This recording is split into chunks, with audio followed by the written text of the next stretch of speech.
இயக்குனர் பாக்யராஜ் அவர்கள் நெறைய படங்கள டைரக்ட் பண்ணி, ரசிகர்கள் மத்தியில மிகுந்த பாராட்டுகள வாங்குன ஒரு டைரக்டர்.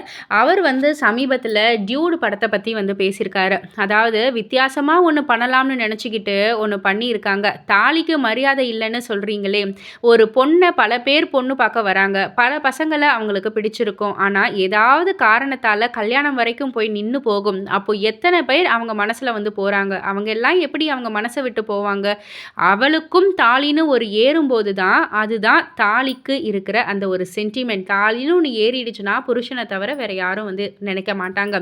டியூடு படத்துல தாலிய விட பெண்ணுக்கு ஃபீலிங்ஸ் ரொம்ப முக்கியம்னு ஒரு வசனம் இருக்கும். பொண்ணுங்களோட ஃபீலிங்ஸ் தான் முக்கியம்ன்ற ஒரு ஒரு வசனம் இருக்கும். அந்த வசனம் யார் எழுதுனாங்கன்னு வந்து தெரியல. ஒரு பொண்ணு கல்யாணத்துக்கு முன்னாடி நெறைய பேர் மேல ஆசைப்பட்டு இருந்தா கூட, பையனும் ஆசைப்பட்டிருந்தா கூட, அந்த பொண்ணு கழுத்துல தாலின்னு ஒண்ணு வரும்போது 2 பேரும் அவங்க கடந்த காலத்த சுத்தமா அழிச்சுட்டு 2 பேரும் மட்டும் "நீ எனக்கு, நான் உனக்கு" அப்படின்னு வருவாங்க.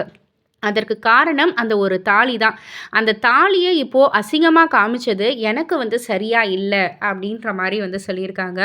ஸோ இத பத்தி நீங்க என்ன நெனைக்கிறீங்க? உங்களுடைய கருத்து என்ன? அப்படின்றத கீழ உள்ள கமெண்ட் பாக்ஸ்ல குறிப்பிட்டு சொல்லுங்க. அண்ட் மறக்காம சேனல சப்ஸ்கிரைப் பண்ணி பக்கத்துல உள்ள பெல் ஐகான கிளிக் பண்ணிடுங்க.